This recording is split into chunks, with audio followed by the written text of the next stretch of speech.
আসসালামু আলাইকুম রহমতুল্লাহি সম্মানিত দর্শক, অতি সম্প্রতি মালয়েশিয়াতে বেশ কয়েকজন বাংলাদেশিকে গ্রেপ্তার করা হয়েছে। মালয়েশিয়ার যিনি পুলিশ প্রধান, তিনি আন্তর্জাতিক গণমাধ্যমে যে সাক্ষাৎকার দিয়েছেন তা বাংলাদেশের জন্য 10 নম্বর মহাবিপদ সংকেত। তিনি যেটি বলেছেন সেটি হলো, এই সকল যাদেরকে গ্রেপ্তার করা হয়েছে বাংলাদেশি, তারা জঙ্গি তৎপরতার সাথে জড়িত, এবং সেটা যেন তেন জঙ্গি নয়। সেই জঙ্গি তৎপরতার মধ্যে তারা বলার চেষ্টা করেছেন যে নিষিদ্ধ আন্তর্জাতিক সংগঠন আইএস, তো সেই আইএস এর কর্মকাণ্ডের সঙ্গে এরা জড়িত। তো এই ঘটনার যেটা মালয়েশিয়ান পুলিশ বলার চেষ্টা করেছেন যে তাদের কাছে যে তথ্যপত্র, তারা হলো যে মালয়েশিয়াতে তারা টাকা সংগ্রহ করে, তাদের তৎপরতা তারা চালায় এবং সেই টাকা তারা বাংলাদেশে প্রেরণ করে, এবং এদের আন্তর্জাতিক একটা নেটওয়ার্ক রয়েছে। মালয়েশিয়ান সরকারের যে এই ঘটনার সঙ্গে নিঃসন্দেহে পেন্টাগন জড়িত।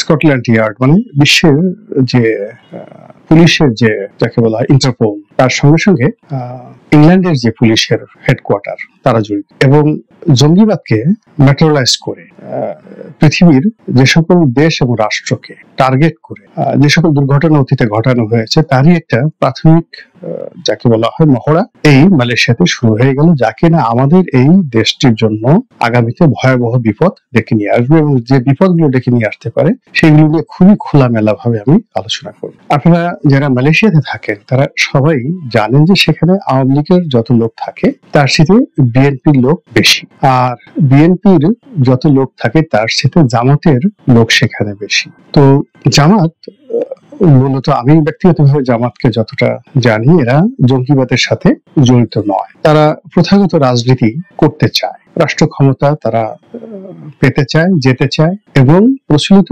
রাজনীতির সঙ্গে ইসলামের একটা সম্মিলন ঘটিয়ে তারা একটি রাষ্ট্র ব্যবস্থা কায়েম করতে চায়। এজন্য তারা যে টাকা কালেকশন করে, ফান্ড কালেকশন করে, সেই ফান্ডের একটা বিরাট অংশ মালয়েশিয়া থেকে আসে, ফান্ডের একটা বিরাট অংশ মধ্যপ্রাচ্যের প্রায় সব দেশ থেকে আসে, এমনকি ইউরোপ আমেরিকা থেকে আসে। লন্ডনে তাদের একটা বিরাট এস্টাবলিশমেন্ট রয়েছে, আজকে নয়, সেই 80-র দশক থেকে, 81-82 সন থেকে ইস্ট লন্ডন কেন্দ্রিক কিংবা ইস্ট লন্ডন মসজিদ কেন্দ্রিক তাদের অনেকগুলো সংগঠন রয়েছে। তো সেই সংগঠনের ভিত্তিতে ইউরোপ এবং আমেরিকাতে, বা আমেরিকার যে নিউ ইয়র্ক সিটিতে জ্যামাইকা, এই সকল এলাকাতে, মিশিগানে, ফ্লোরিডাতে জামাতের বিশাল বড় সংগঠন রয়েছে।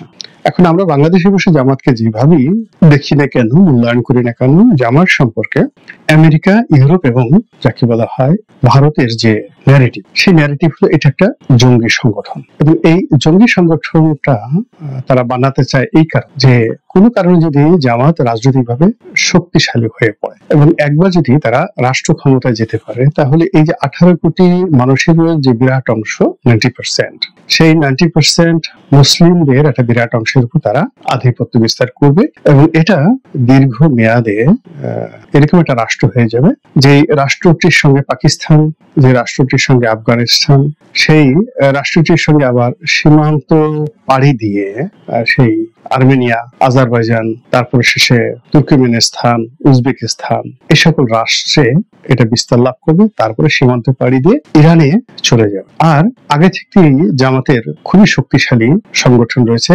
লেবাননে, সংগঠন রয়েছে মিশরে, সেখানে মুসলিম ব্রাদারহুড বলেন বা ইখওয়ানে মুসলিমিন বলেন, এই সংগঠনগুলো, আর তুরস্কের এবি পার্টি। তো এখন যেটা যাকে বলা হয় এরদোয়ানের যে পার্টি, তো তুরস্ক তো পুরো এলাকা, তুরস্ক সাইপ্রাস এই অঞ্চলে আলটিমেটলি তাদের অবস্থান রয়েছে। কাজেই জামাতের মতো একটা ক্ষুদ্র দলকে আমি বাংলাদেশে ডক্টর শফিককে নিয়ে ট্রল করতে পারি, কিন্তু আমেরিকার হোয়াইট হাউসে শুধু জামাতের সাথে ডক্টর শফিককে স্মরণ করে না। তারা চিন্তা করে যে এই যে একটা থিওলজি, ধর্মতত্ত্ব আছে, এর সঙ্গে এই যে বিরাট একটা ভৌগোলিক অবস্থান কথা বললাম, যাতে বাংলাদেশ, পাকিস্তান, তারপর শেষে আফগানিস্তান, এবং এই জায়গাগুলোতে যদি মুসলিম গণজাগরণ শুরু হয়ে যায়, তাহলে কাশ্মীরকে ঠেকিয়ে রাখা যাবে না, আসামকে ঠেকিয়ে রাখা যাবে না, উড়িষ্যাকে ঠেকিয়ে রাখা যাবে না, এবং পশ্চিমবঙ্গ ওটাও মুসলমানদের অধীনে চলে আসবে। আপনারা জানেন যে পশ্চিমবঙ্গে খুবই শক্তিশালী সংগঠন রয়েছে। এরবারে ইউপি মানে উত্তরপ্রদেশ, উত্তরপ্রদেশ সেখানে মুসলমানদের ব্যাপক সংখ্যাগরিষ্ঠতা রয়েছে। আরো আশ্চর্য ব্যাপার হলো যে উত্তরপ্রদেশের বাইরে মধ্যপ্রদেশ, এবং এই যে আমরা এখন যেটাকে অন্ধ্রপ্রদেশ বলি, মুম্বাই, আপনারা জানেন যে মুম্বাই দীর্ঘদিন ধরে একেবারে সেই ব্রিটিশ জমানা থেকে এরা সবসময় এখানে মুসলমানদের আধিপত্য ছিল। আন্ডারওয়ার্ল্ডও তাদের, এই যে দাউদ ইব্রাহিম, তারপরে ছোট শাকিল, তারপরে যাকে বলা হয় হাজি মাস্তান, এরা কি হিন্দুরা মুসলমান বলেন তো?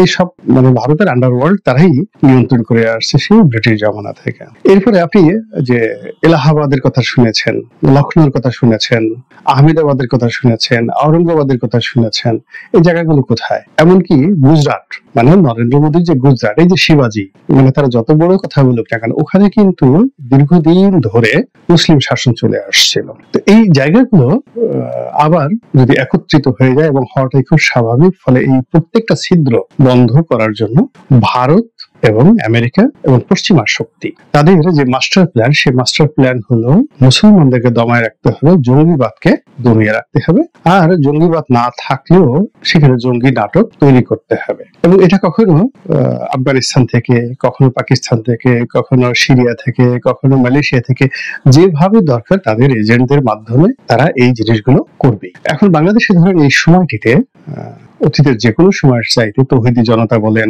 আলেম বলেন, ওলামা বলেন, মাশায়েখ বলেন, হেফাজতি বলেন, তাবলিগি বলেন, সবাই বাংলাদেশের সে 1971 থেকে আজ পর্যন্ত আলেম ওলামাদের জন্য সবচেয়ে ভালো সময় যাচ্ছে এই ডক্টর মোহাম্মদ ইউনূসের জামানা। এখন ডক্টর মোহাম্মদ ইউনূসকে আপনি যতই খারাপ বলেন, যা কিছু বলেন, কিন্তু আলেম ওলামাদের কাছে তিনি তো চোখের মণি। ডক্টর মোহাম্মদ ইউনূস হয়তো নামাজ পড়েন না, অনেক কিছু করেন, বা তার বিরুদ্ধে তার প্রতিপক্ষরা নানা রকম যাকে বলা হয় অভিযোগ দায়ের করছে, কিন্তু তার সঙ্গে সঙ্গে এই কথা সত্য, এই সময়টাতে গিয়ে আপনি মসজিদে গিয়ে দেখেন হুজুররা কি খুশি, আপনি বিভিন্ন যাকে বলা হয় মাদ্রাসায় গিয়ে দেখেন, বিভিন্ন দরবার শরীফে গিয়ে দেখেন, এমনকি বিভিন্ন মাজারে অনেকগুলো জামাতের লোকজন অনেক মাজার ভেঙেছে, তারপরে গিয়ে দেখেন মাজারের লোক